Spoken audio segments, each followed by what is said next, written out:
تعالوا بقى نشوف القوالب بتاعتنا. كل القوالب بتاعت شي ان اللي جبتها اخر مره هنعمل لها صب النهارده. هنصب كله. اوكي،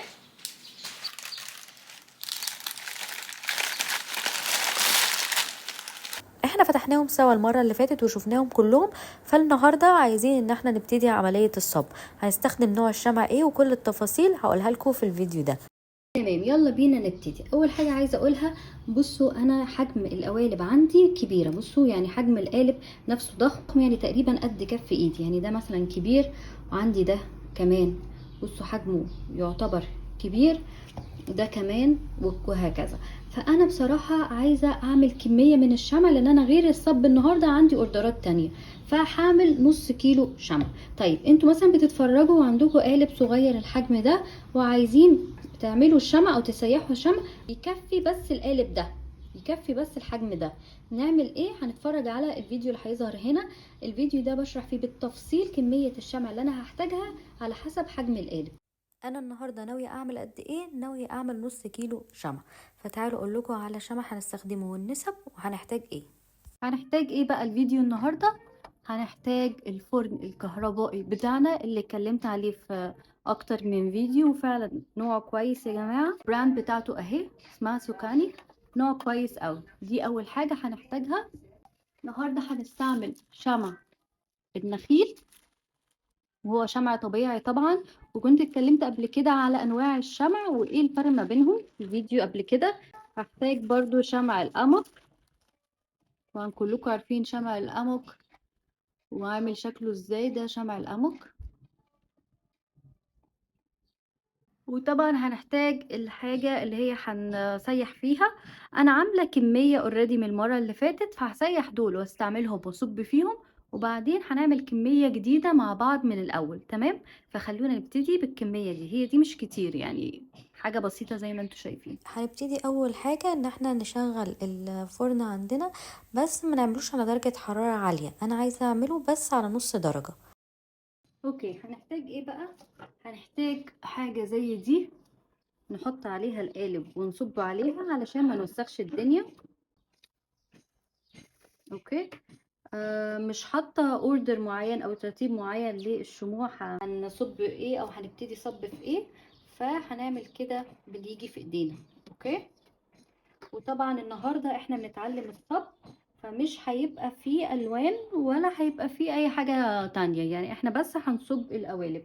تمام، ممكن الفيديو الجاي نعمل فيه الالوان وازاي احدد الدرجه المناسبه ليا، واللون يبقى غامق او فاتح ازاي نتحكم في اللون. بس النهارده مبدئيا هيبقى بس ان احنا هنتعلم ازاي نصب القالب او نصب الشمع جوه القالب. حاجه مهمه بقى وهو ده اللي هو الترمومتر او المقياس الحراري اللي هنقيس بيه درجه حراره الشمع. عارفين في حاجه كده في التيك توك يقعدوا يتريقوا يقولك ايه؟ محدش بيصور خيبته، محدش بيصور خيبته. انا في الفيديو ده بصورها. بصوا عملت ايه؟ يعني مفيش اي نوع من انواع الاحساس بالحاجه، يعني هي وقعت من ايدي في الشمع. انا بدخل ايدي جوه الشمع وهو سايح وسخن عشان اجيبها. يعني انا مش عارفه انا عملت كده ازاي، بس تقريبا كنت مركزه في التصوير فما ركزتش ان انا ازاي دخلت ايدي، بس هو ده اللي حصل. يلا بقى هنسرع الفيديو ونصب الكام القالب دول عشان نتكلم مع بعض على النسب، وهنحسب ازاي شمع القمق وشمع النخيل مع بعض في نفس القالب. هنحتاج جار ازاز او كوبايه ازاز زي ما انتوا شايفين كده، الحجم ده حلو. وهنحتاج اكيد الميزان الحساس بتاعنا. هنبتدي الشغل ازاي؟ انا عايزه نص كيلو شمع. النص كيلو ده يبقى مقسوم ما بين شمع القمق او البرافين وبين شمع النخيل. النسب بتبقى عامله ازاي او بتتحسب ازاي؟ النسب بتتحسب على اساس ان انا الاساس عندي او الشمع الاساسي عندي اللي هو القمق او البرافين، فده هيبقى نسبته اكتر. وده شمع النخيل هستعمله كانه مصلب لشمع القمق، لان شمع القمق لو استعملتوه لوحده هيعمل ايه؟ هتلاقيه بيتكسر بسرعه قوي، فده بيبقى يعتبر المصلب للشمع ده. تمام، لازم نمزجهم مع بعض. طيب النسب هتبقى عامله ازاي؟ هتبقى 60% من الشمع ده و40% من الشمع ده. انا النهارده مش هحط عطر، انا بتكلم عامه على القوالب. يبقى هيبقى 60% من القمم و40% من النخيل. تمام، سهله. هعمل لكم الحسبه دلوقتي على الشاشه على السكرين قدامكم، علشان لو عايزين تاخدوها سكرين شوت يبقى الموضوع سهل بالنسبه لكم. طيب كده يعني احنا هنحتاج ايه؟ هنحتاج 300 جرام من شمع القمم، ده 400. هشيل منه شويه اهو، سوري، صفروه. كان ممكن اعمل تاره بس يعني اللي حصل. 299. الله عليا، بصوا ظبطتها بالظبط. عايزين الجرام الزياده ده، ممكن اعرف في الحاجات الصغيره دي تتحط هتلاقيها عملت جرام اهي. يبقى احنا عايزين 300 جرام من شمع القمح. وهنحتاج كام بقى من تمام 300 جرام من شمع القمح. وهنحتاج كام بقى من شمع النخيل؟ هنحتاج 200. هنقيسها بالجار، الجار كده هنشيله، وهنبتدي بقى نحط شمع القمح، سوري شمع النخيل. ده خلوني احطه هنا على جنب كده، معلش. نفتح سوا شمع النخيل.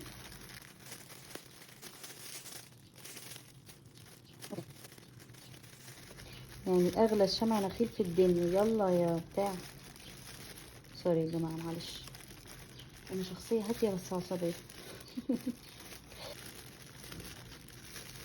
فتحت خلاص،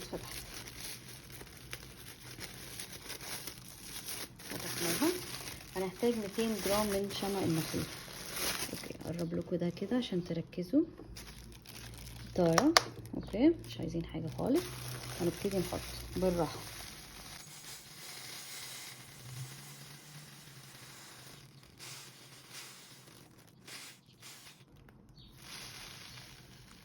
مركزين انا بعمل ايه، بفتح وبقفل على حسب انا عايزه قد ايه. حاجه بسيطه، 15 جرام يعني، حاجه بسيطه، 3 جرام.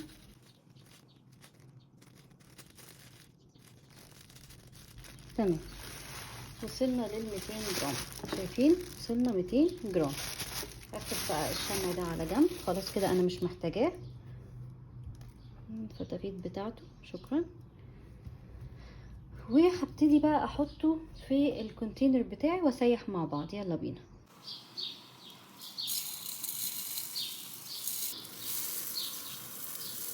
نحط الكمية كلها، وهنحط اكيد شمع القمح، حطوهم الاتنين مع بعض. بصوا، هو احسن حاجة ممكن تعملوها ان انتوا تحطوا القمح يسيح شوية وبعدين تحطوا النخيل، لان القمح بياخد فترة يعني درجة انصهاره اعلى من النخيل. هتلاقوا النخيل ساح معاكم قبل القمح، بس دي مش مشكلة. فالاحسن ان انتوا تحطوا القمح الاول تسيحوه وبعدين تحطوا عليه النخيل، او ممكن تعملوا زي ما انا عملت، ده اوبشن برضو براحتكم.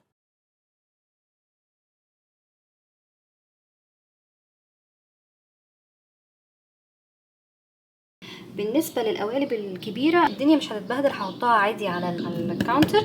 بس القوالب الصغيرة دي هي اللي تخاف منها، فدي اللي هنحطها هنا ونسيح ونصب فيها الشمع هنا. تمام، شايفين زي ما قلت لكم النخيل، بصوا اهو سايح كله، شايفينه ده نخيل اهو بيسيح بسرعة، وعشان برضو متقطع يعني مش حتة كاملة على بعض. والقمح هو اللي بياخد وقت، بس عادي. طبعا في جمع القمح مع النخيل ممكن تقلبه ممكن لا، دي حاجة راجعه لكم، مش بتفرق قوي يعني. اوكي، في اللحظة اللي انا بسيب الشمع فيه يسيح بعمل ايه بقى في القوالب؟ القوالب لازم تتسخن شويه. انا هحطها دلوقتي في الميكرويف، ممكن تحطوها برضو في الفرن لو مفيش ميكرويف، او تسخنوها بالمسدس الحراري اللي هو الهيت جان، برضو فكره حلوه. واسيب الشمع يسيح زي ما انتوا شايفين، وزي ما قلت شمع النخيل ساح كله، فضل معايا شمع القمح بس. احط القوالب في الميكرويف لمده دقيقه وارجع له تاني. شايفين صغرت بس برضو لسه شويه، يعني حجم صغر بس لسه مساحتش خالص. ويا رب بقى تكون ساحت عشان احنا زهقنا. انا عارفه كمان انتوا زهقتوا معايا اهي. بصوا بقى خلاص، يعني المفروض دقيقه كمان وتكون ساحت. تفضل حته صغيره كده، التقليب بيسرع الموضوع. ليه؟ لان انا لما بقلبها بقوم مقطعاها لحتت اصغر فبتسيح اسرع. يعني مثلا لو عملت كده تلاقيها بتسيح اسرع. قلب قلب قلب قلب قلب قلب قلب بسرعه بسرعه بسرعه. شايفين؟ اخيرا خلاص نكون خلصنا. نقفل عليها بقى خلاص اهي. اول خطوه مين الشاطر؟ اول حاجه هنعملها بعد لما خلاص ساحت هو ده، هنجيب ميزان بتاعنا ونقيس درجه الحراره. عايزاها تبقى درجه حراره كام؟ عايزاها ما تعديش ال75.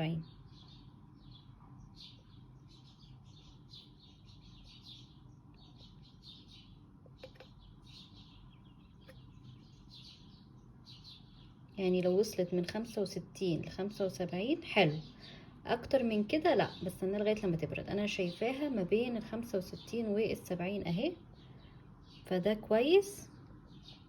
درجه الحراره اهي زي ما انتم شايفين حلوه قوي. يلا بينا نصب اهي القوالب بعد ما سخنتها وجاهزه. وبقى نبتدي بسم الله الصب.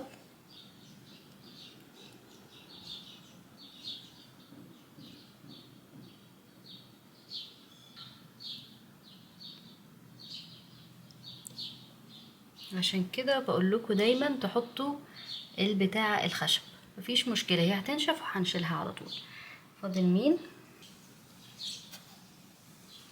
عايزه بس اقرب ايدي عشان ما تبقاش بعيده قوي عنها.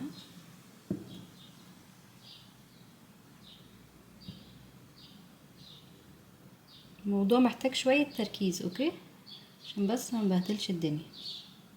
خلاص كده كفايه. حاساها لطيفه صح؟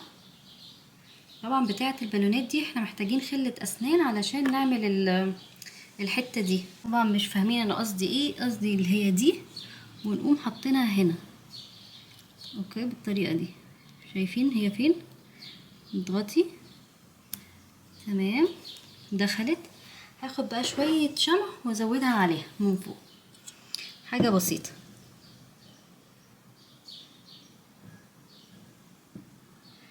تمام تمام. حتى لو خرج شويه مش مشكله. نكمل صب القوالب. يلا بينا نكمل شويه في دي علشان حاسه ان هي مش مليانه كده. اوكي شايفين اللي وقع عادي بقوم شايلاه اهو. لما ينشف وارجعه تاني في الشمع اسيحه، يعني مش حاجه صعبه او مشكله. تمام. فايده البتاع ده بقى ايه؟ ان انا لما اجي احرك الشمع الموضوع مش صعب، بحركه اهو عادي من غير ما يجراله اي حاجه. تمام. عشان نصب بقيه القوالب، عندنا قالب الدبدوبه الكبير، عندنا قالب الورد، وعندنا قالب الدبدوبه التاني. يلا بينا نبتدي بايه الاول؟ نبتدي بدي. بسم الله.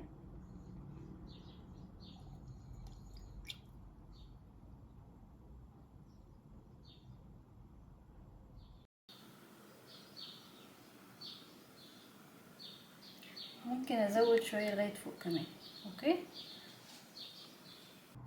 بسم الله.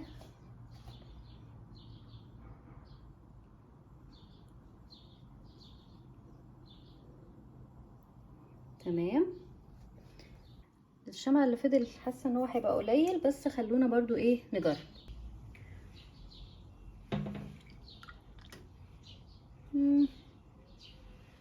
بصوا هو كفه بس على القد قوي، يعني هو فاضل حته صغيره. ممكن لو سيحنا اللي في الجار اللي في الكونتينر ممكن يكفي الحته اللي فضلت دي. جمعته كله اهو تحت، سيحه تاني ونشوف بقى لو هيكفي ولا لا. بصوا من خبرتي هيكفي، بس برضو هخليكم انتوا تحكموا. بسم الله. شايفين كفت وزياده. هنستنى بقى القوالب دي كلها تنشف، وهي بصراحة مش هتاخد مننا وقت، هي بالكتير 3 ساعات 4 ساعات هتلاقي الشمع كله نشف. الا الكبار هياخدوا وقت اكتر علشان طبعا كمية الشمع فيه اكتر. حاجة مهمة كنت عايزة اقولها، مش بس النخيل والقمق ممكن نستخدمه للقوالب، في انواع شموع تانية ممكن نستخدمها في القوالب، هنتكلم عنها في فيديو كمان. بس النهاردة اخترت القمق مع النخيل عشان اكتر شموع موجودة عندنا في الوطن العربي ومعروفة، والناس فعلا بتلاقيها.